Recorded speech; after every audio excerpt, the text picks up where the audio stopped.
the potential for AI is so infinite that it's hard for people to grasp concretely, like, where do we actually apply this within our current organization? Because the technology is so powerful and there's so many things you can do with it that it's like, where do you even start? The most dangerous situation I could think of would be a system that thinks that it's okay to discriminate against and to harm less intelligent species. And Right. sadly, that's exactly what we're training into AI at the moment. Not only are we not taking any steps to actively address it, like we have with a lot of human bias in AI against, particular groups of people, but we're actually continuing to embed more and more of it in. So I think that if we want to have the best possible chance of having a super intelligent AI that treats us well, we have to actually be an example for how we treat less intelligent species or less powerful species. In a way, we're not at the moment at all, right? In terms of what we Yeah. do to animals. But we have such a limited number of conversations that we're looking at compared to an AI that could potentially be looking at all of them. It can be so hyper personalized at scale. Hi there. I've got some great guests coming up in the pipeline. So do please subscribe so you don't miss out. Now back to the show. Hi there and welcome to Plant CEO. In today's episode, I'd like to welcome Sam Tucker, the Executive Director of Open Paws, and he's also the CEO of Veg3.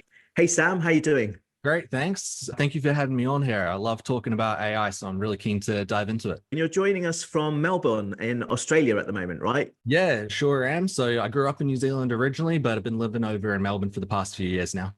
So today we're going to be talking about the very hot topic of AI, and it's great to have you on the show considering that you've been in this field for many years now.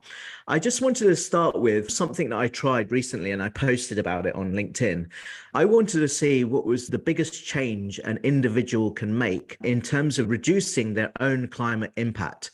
And I tried a number of different AI large language models and it never came up with the answer that I was expecting, until I tried Anthropic and Claude AI, and they basically said, okay, what can an individual do and in which order?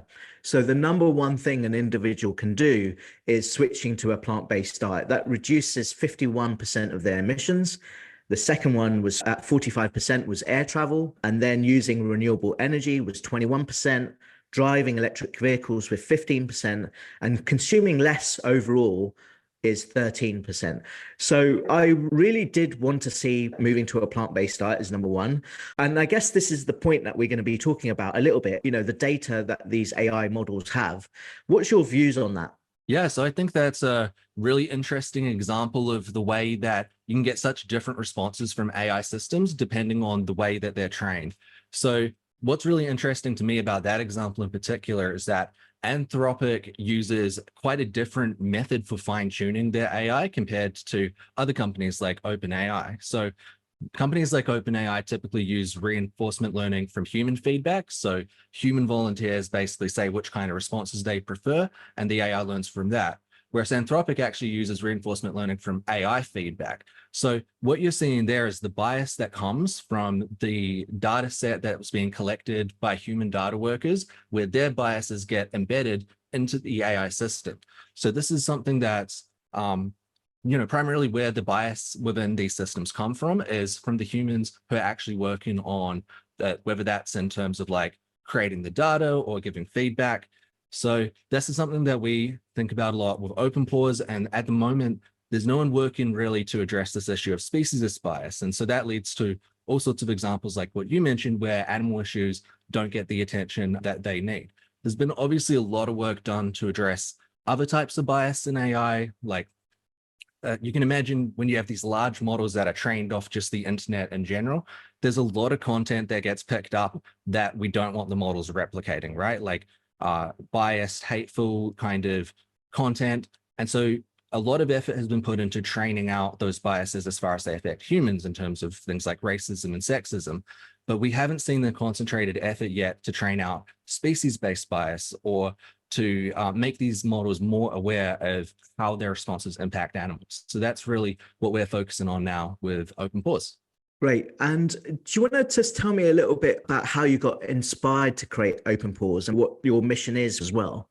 Yeah, absolutely. So we had been already working in this sort of intersection of AI and animal advocacy for a few years. So we have a separate business called Veg3, which is like basically an AI software as a service tool for vegans and vegan businesses. Originally, that started actually as a marketing tool, and it kind of expanded further beyond that.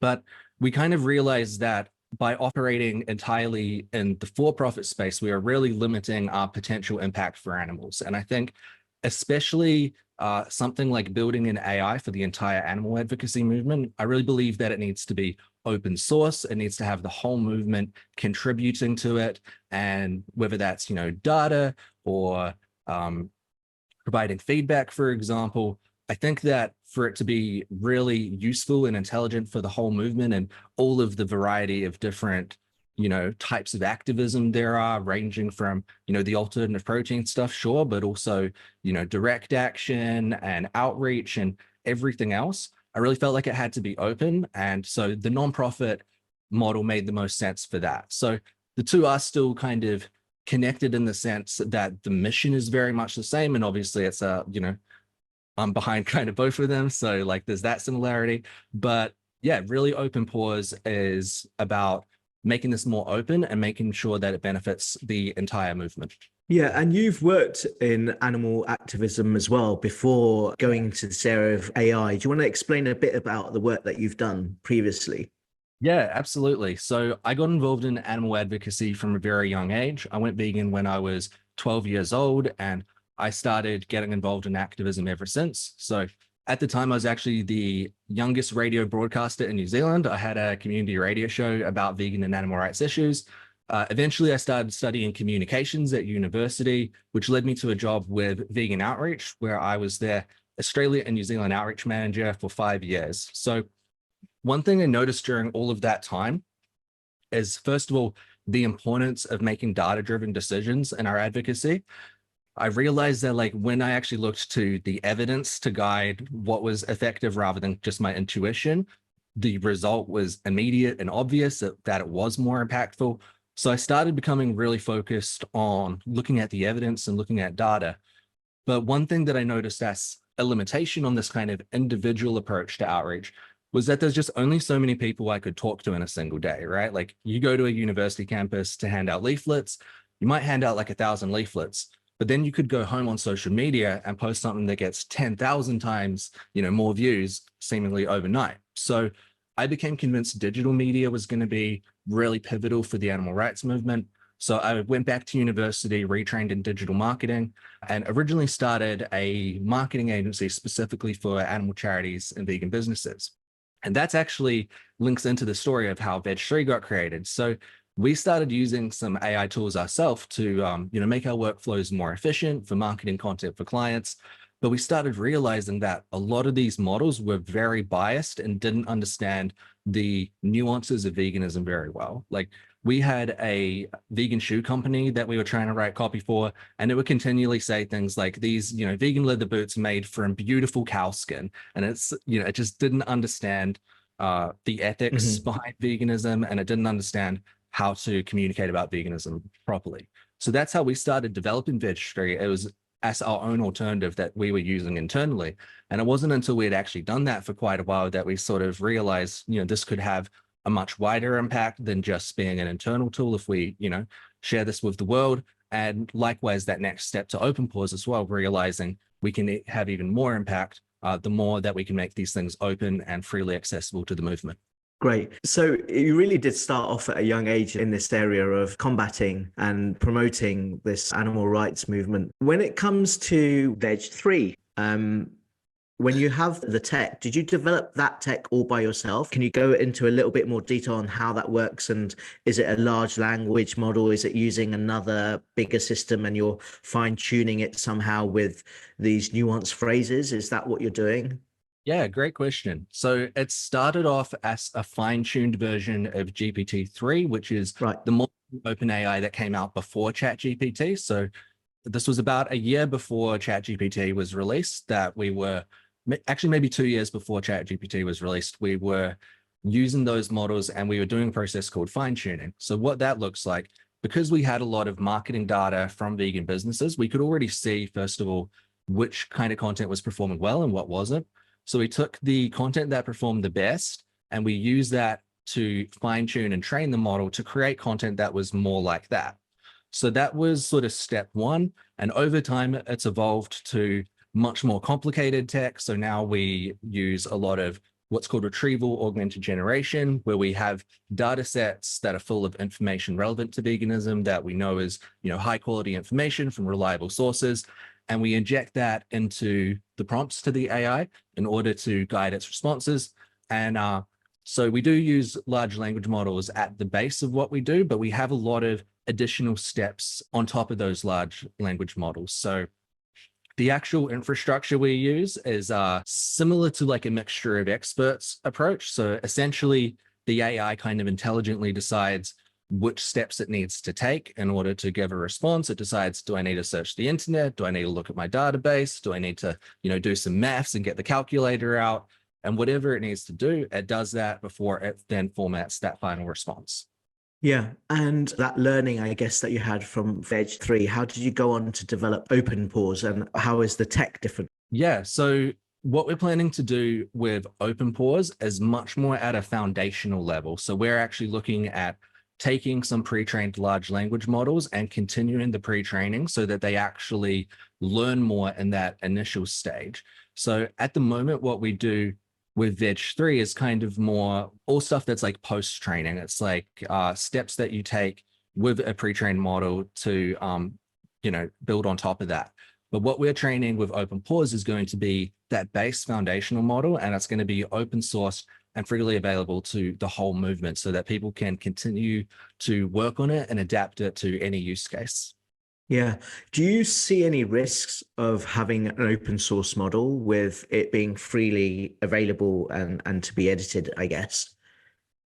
So the way that we're approaching this in terms of like collecting the data to train is that we're giving organizations that we work with the option of whether or not they want to like open source their data. So what we're doing is like the model itself doesn't necessarily have too much risk to it, but there could be like confidential data, for example, that organizations don't want to share. Maybe that's something like their social media, marketing analytics.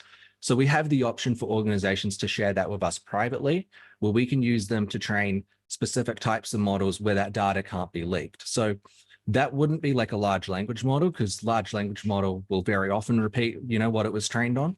But something like a prediction model, for example, if you're trying to predict how a certain post on social media might perform, we can use this information to, train the prediction without any risk that that data could be leaked by the model itself, because all it's ever doing is outputting, a numerical prediction. Yeah.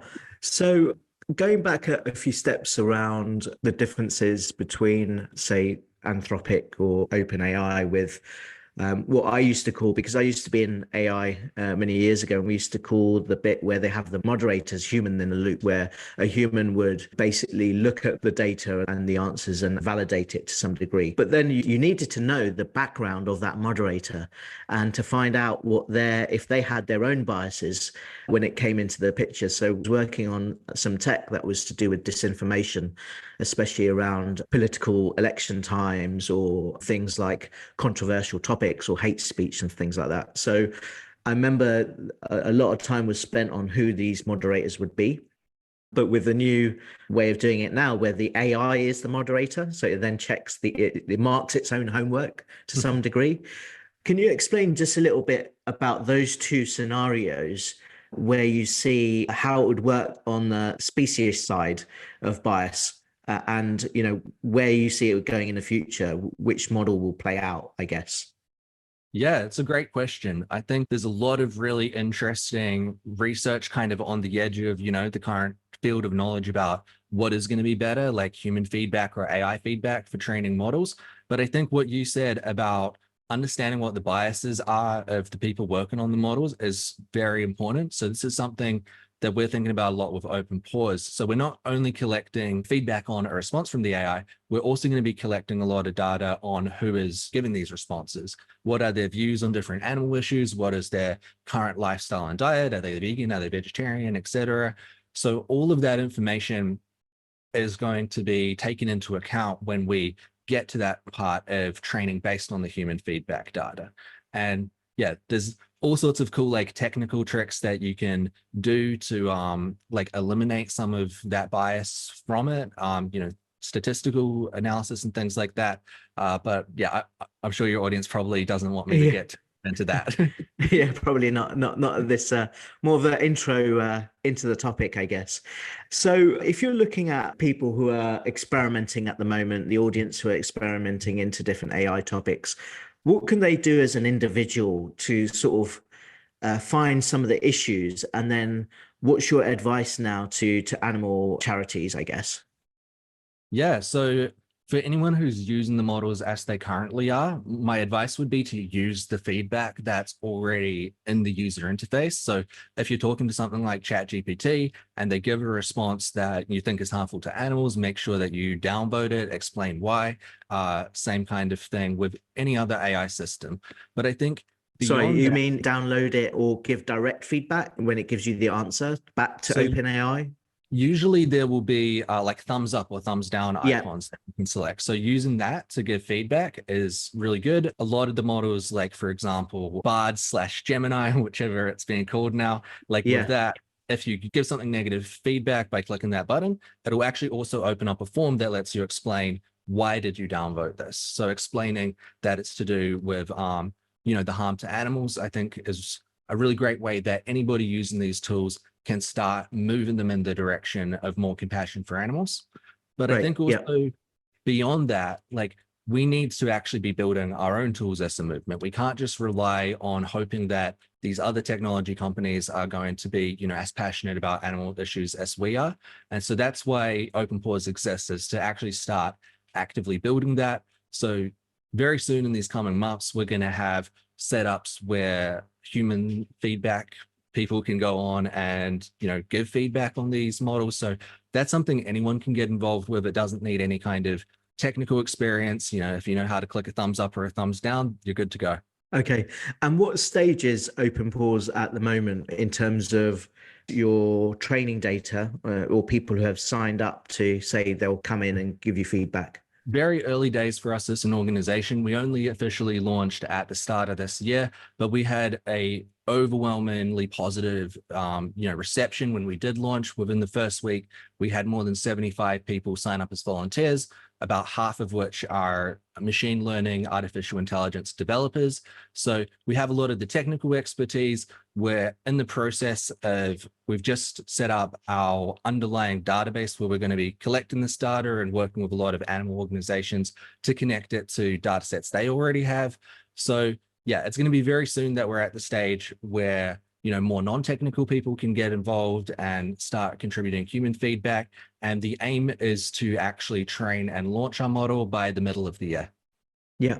And how are you looking for funding for this project, considering it's a not-for-profit as well?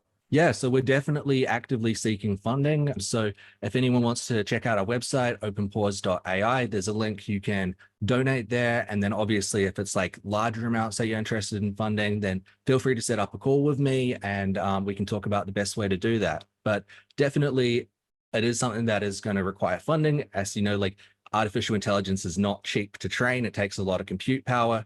We are lucky that we have, this amazing community of volunteers. Some of their roles would be like, hundreds of thousands of dollars if it was in the for-profit sector, but we have people volunteering, giving their time. So yeah, we're doing great in terms of the technical resources and in terms of like the access to data. Generally, the movement has been really open to sharing that data.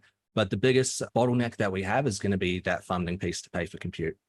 Yeah. And have you spoken to any animal charities who have said, yeah, we definitely want to give you our data and we also want to be open with even, I don't know, the marketing, social media posts that they're making as well?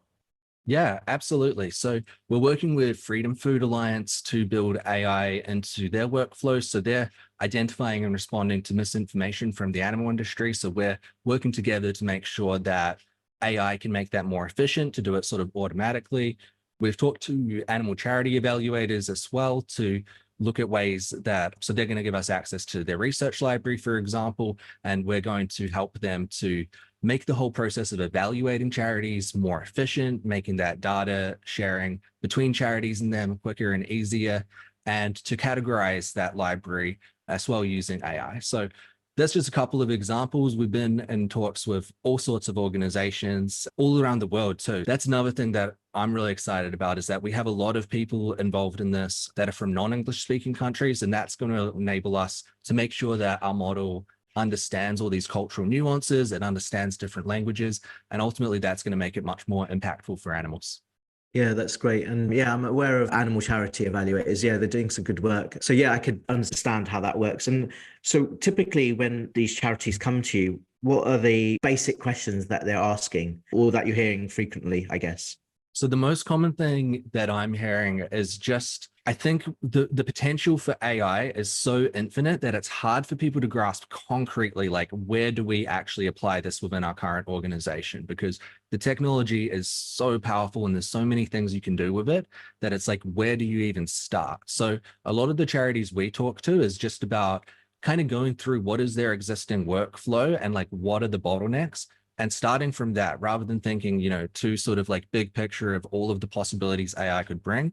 Instead, look at what you're already doing and how AI can make that cheaper, faster, and more effective. Yeah.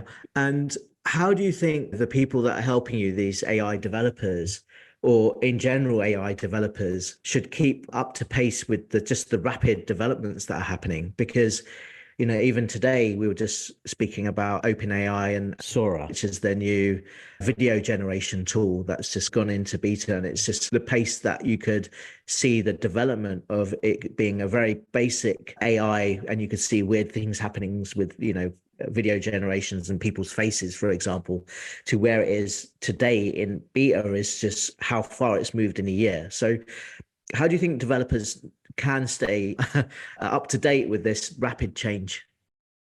Well, it's very hard to stay up to date. Like you mentioned, there's currently about 100 machine learning papers being published every single day. And, a huge volume of those are like actually quite big breakthroughs, what you would expect to find, like, I don't know, every few months, every few years. But like that is increasing as well exponentially. So it's not only that we have more research being published on AI than we ever have, but it's like tomorrow will be even more. And that rate of change is accelerating. So it is very difficult to stay up to date. So I think what's really important for developers in this space is to really take a growth mindset to this, and to not just get stuck in the old way of doing things, but always be actively looking at the research, and also actually using AI tools themselves to help you understand the research about AI, as meta as that might sound, using AI to get you to understand AI. But what I do personally is I have a RSS feed that I follow of all of the different machine learning journals in academia. And anytime I see a paper I'm interested in, I have an automation that's set up to summarize the key findings from that paper and send it through to me on Notion. So things like that, setting up like AI-based automations that can help you actually understand this research quicker. We also do something similar for Veg3 called Vegan Bites. So we have a podcast that's all entirely AI generated. Anytime I see an article that I think, the movement needs to know about, I add it to a folder, and a 2-minute podcast gets created that, explains a complex scientific paper in just a short amount of time. So I think we've got to use these tools that we have at our disposal, and also just put yourself in communities that are full of people who are thinking this way. So, our Discord, for example, with Open Paws, we actively discuss this. The Impactful Animal Advocacy Slack group is another great place where a lot of animal advocates are talking about AI. And even just, things like the machine learning subreddit, for example. There's lots of communities that are sort of at the forefront of this. And if you want to, stay at the forefront, you've got to be in part of that community. Yeah, for sure. And how do you think it's going to change, especially this year, the landscape that is for AI? And then, I don't know, maybe a bit more into the future, 5 years' time. Yeah, well, I think that we're going to see much more change this year than we've seen in any of the years leading up to this. I know a lot of us have felt like things have moved really fast in these last couple of years. I think what we're going to see in this coming year, though, is going to make that all look laughable. It's going to look slow. So we should expect there's going to be much more development happening in this space.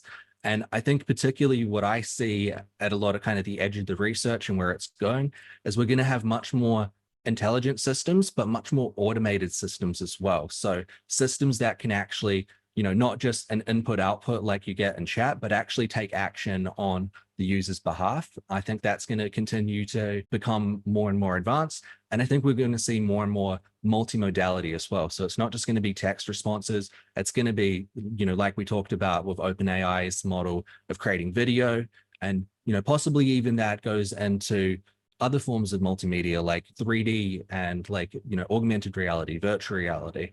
So I think a lot of that's going to happen. And I also have a lot of confidence in open source this year. So something very interesting that happened towards the end of last year is that a lot of some of the biggest players in the tech space, IBM, Meta, they formed the AI Alliance, and there's tens of billions of dollars now being pumped into developing open source artificial intelligence. So at the moment, clearly our most powerful systems are not open source when we look at like GPT-4, for example, but I think that that's going to change this year, or at least get very close to, competing in performance in terms of the closed source and open source models.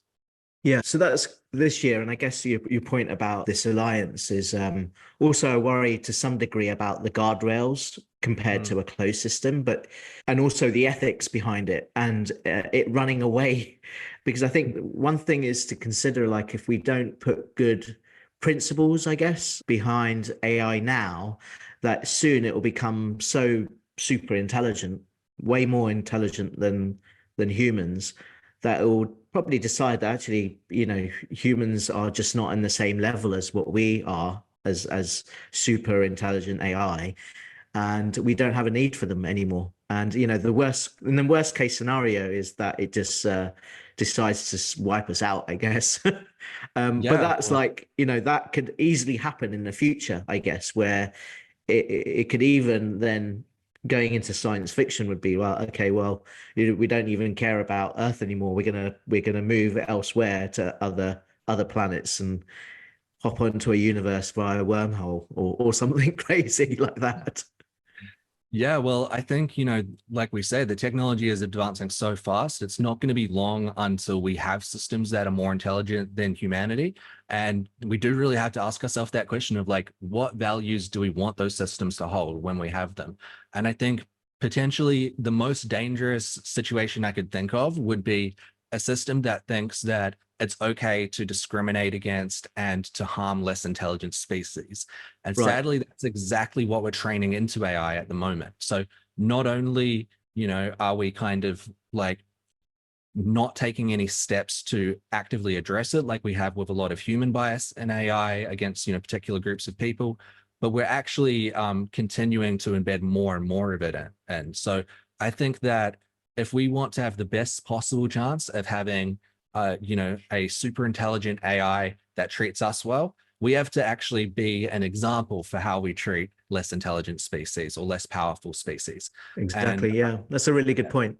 yeah, so I think that's definitely something, a lot of people sort of treat, the animal welfare issues and like the AI safety issues as separate a lot of the time. You see these as like kind of two different discussions, but I think they are in fact actually very connected. The systems that we can be building that'll be the best for animals today are also going to be the systems that are best for us in the long term. Yeah. And I really like what you say there, because in a way we do have to be role models, and in a way we're not at the moment at all, right? In terms of what we Yeah. do to animals. So you could see the same scenario happening where us today is AI of the future, and then they're looking down at us. Do you know what I mean? All of those patterns of our bias and, our flawed thinking in terms of how we treat animals, that is in the systems, all of the large systems that exist today. And so if we keep, getting those systems more and more powerful, then that if we don't actually take any effort to get those ways of thinking out of them, then they're obviously going to stay there and they're going to get worse, and the impact of what they're able to do will be much greater. Yeah. I just want to think about scaling this, I guess. If these animal charities also not that well funded as well, right? And in terms of expertise, may not have or know how to get started with using AI technologies. What I'm trying to say is, like, we want this movement to go faster. We want more animals to be saved, right? And now thinking also about what you've done in digital marketing, what's worked, what hasn't worked, whether it was social media posts or whether it was display advertising, whether it was articles, content.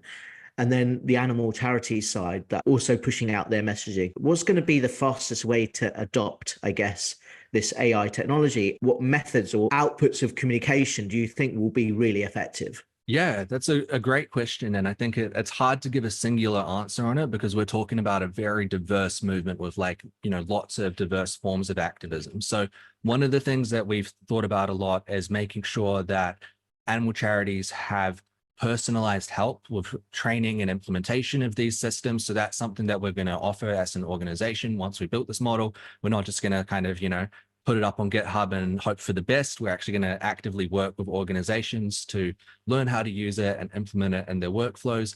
We're going to be creating like really user-friendly interfaces for non-technical users to be able to communicate with it. But in terms of like where I think some of the biggest impacts will be, I think that already AI is extremely good at highly personalized messages at scale. So I think that's where it really shines to me is situations like, for example, imagine if every organization had their own chatbot that was trained on all of their data, it understood all of, the whole collective knowledge of the animal rights movement about veganism. It understood psychology of behavioral change, and it applied that to every conversation that it had. I think we could have essentially an AI advocate that outperforms human advocates, but at a much, much greater scale, able to have millions or even billions of conversations simultaneously.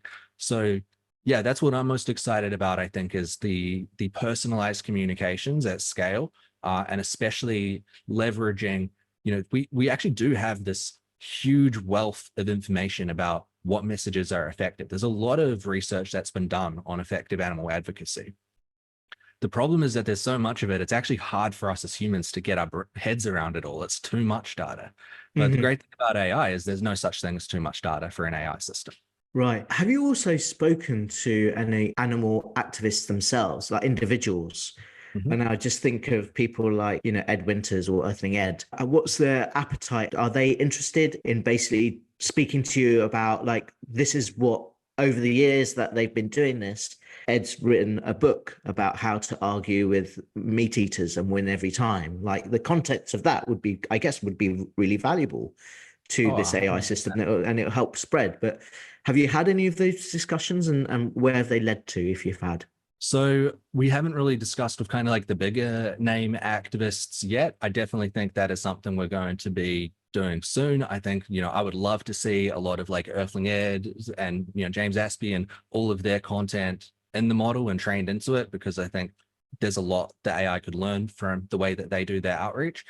But yeah, we definitely have a lot of animal activists that even use Veg3, for example. So one of the features we released that actually was the most popular was our anti-vegan comment responder. So people can copy and paste anti-vegan response they get on social media, and Veg3 will create a response for them that, is evidence-based, and also it takes a lot of the emotion out of it. So Yeah. in that sense, sort of more your everyday grassroots activists, one thing that they've consistently told me is that it's hugely helpful just for taking the mental load off alone and taking the emotion out of it in a sense. So I think that there's a lot of potential for this to reduce burnout for activists when we get asked the same, 5 or 6 questions every single day and we're just rotating between our answers. To have AI be able to take over some of that, mental and emotional work, I think is going to be really great for sustaining people's activism longer term. Yeah, yeah. And I guess it will be good to see somehow a conversational flow, right? Yeah. Where it might not be just one question. It'll be like multiple questions of where like, I guess you'd get that from that feedback from the chatbot if somebody who's interested to learn a bit more about a plant-based diet, for example, and comparing it to a meat-based diet, or wanting to know what's wrong with how pigs are being slaughtered in CO2 chambers, wanting to find out a bit more about that, but non-emotional way, and then finding out which of those responses from the AI actually is working, like Yeah. which one is getting better at fine-tuning that person to say, well, I understand that now in the way that I need to know, and it's not so judgy, or the emotion, like you say, has gone from it. 100%. And the thing is that ultimately there is no one universal answer for like what's the best approach. Everyone is Mm, so different as individuals. And I think one of the big benefits of AI is that it can personalize its responses to the person it's talking to. And it can right. learn, lots of trends across data. It's like, maybe people who are like more outgoing prefer this approach, or people who are shy prefer that approach. It can make all of those, find all of those insights itself and implement them, learning essentially from millions of conversations. It's like as humans, human advocates, we do this ourselves to an extent. We see how the conversation went. Did it work? Did it not work? But we have such a limited number of conversations that we're looking at compared to an AI that could potentially be looking at all of them and learning from that. So that's definitely something I think is, a huge benefit of AI, is the fact it can be so hyper personalized at scale. Yeah. And I guess we're just going to see more of that coming through over the next 5 years, especially the personalization side. And I think also we'll probably go a little bit more into even removing text input and having a lot to do with speech input, and where, AIs will talk to other AIs as personal assistants. So I think that's all to come, isn't it? Yeah, I think that there's so much that's going to come in this space. I mean, even you look at things like Neuralink, for example, that just like got into their first human trials. Like, maybe we won't even be giving any kind of input. Maybe we'll just be thinking about things and getting responses. I mean, who knows how Mm. far away that is? I'm not going to like, pretend that I know what the time frame is. But I mean, Yeah. a lot of really wild stuff is happening with the technology. Even Yeah. like non-invasive brain recordings, like there's some work being done for AI to be able to decode, what it reads from your brainwaves from an external device, so you don't have to get something like drilled That's into your right. skull. Yeah. So, yeah, there's all sorts of things like that happening in AI, and I think speech is a big one, like you said as well. The technology for that's getting much better, and video as well, as we've seen with this new release from OpenAI. I think we're going to Yeah. have much more video understanding and video generation. So I could imagine pretty soon, that you just get on a video call with the AI, and it's like, Yeah. just like a video calling your friend. Yeah. I wonder when I'll be replaced by a AI avatar. I've been recording all of my meetings for a while for this. I'm going to be AI soon. Yeah. Hopefully help me with the editing. I think that'll be really useful. One thing that you were just saying there about understanding is what I find really interesting is where AI is being used to understand animals and their language, which is a whole new area that's opening up at the moment, where maybe looking at, I think there's bad ways, by the way, that this will be used. Like, let's say if it's been used to understand chickens at a chicken farm to make something, for them to be more efficient. I think that's hard. What I'm fascinated in is how intelligent these species are, and to prove Yeah. that out to people. Do you know what I mean? Like, have you looked into this a bit, or is this something that you're interested in? Yeah, absolutely. So there's some really cool organizations that are entirely dedicated to this. I think there's like Earth Species Project, Interspecies Internet. So I think that it seems like there's a lot of promise in this, especially in the short term. I think we're going to see the most progress in noises from whales and dolphins, because Yeah, they do have like essentially quite a complex language. So it's a good 100%. Yeah, translate. But I think yeah, beyond that, I mean, there's already computer vision systems that can read body language and things like that. So those can give us some indication towards what an animal is thinking or feeling. Obviously, a lot of it is nonverbal as well as, the vocalizations. So yeah, I think that we're definitely going to gain a deeper understanding into how animals think as a result of AI. And I just really hope that we, use that to continue expanding our moral circle to them, and to, like you say, not use that in ways to exploit them further. But sadly, I think both are going to happen. But as far as those of us in the movement, I think it does present a lot of potential to really show the world how, complex and rich the inner lives of animals actually are. yeah. And just outside of our movement, are there any sort of ethical AI companies that you're quite impressed with at the moment in the way they're doing stuff? So it's not outside of the movement, but I Okay. definitely love the work that Green Protein is doing to look at Okay. extrusion of like plant-based proteins. I think they're doing incredible work. And I think there are a lot of use cases for AI beyond that for social good. Like, for example, something that me and my team have been talking about even is the idea of training an AI to be like, a mental health or a sober companion to help people, go through recovery. Or, there's all sorts of, I think, mental health applications, especially for AI. So there's some really interesting research that shows already with the systems we have now, most people prefer talking to those than human physicians. So they rate these systems as more empathetic, more understanding, less judgmental. So I think that that's something where technology could also do a lot of good for the world. Yeah, that's really interesting. Yeah, it'd be great to see more of that happening. Obviously, helping people through the issues that they've had and getting them back into recovery for sure. Yeah, interesting. So, what's next for you now? I guess really focusing on the fundraising side, letting people be more aware, and you're also speaking to some big companies out in the AI field. Do you want to just mention that a little bit as well? Yeah, absolutely. So we have gained like researcher access to a bunch of APIs from some of the major AI labs so that we can do some more thorough evaluations around speciesism in the model. And so we're going to be working closely with some of these labs to, obviously share our findings on that. And through what we create, we're hoping that will be an open template for the entire industry to use to replace speciesism in their models as well. So it's not just about the model that we train ourselves and making that more animal aligned. We also want to openly share the data we trained on, the models that we get as a result, and publish research around that entire process. So really making it as easy as possible for everyone to align their models with the interests of animals. So thank you so much, Sam, for coming on the show, and really amazing the work that you're doing, especially because AI becomes increasingly important and for everyone to understand how this works. So yeah, good luck on your mission. Thanks so much. And thanks for having me on the show today. No worries. Speak to you again soon.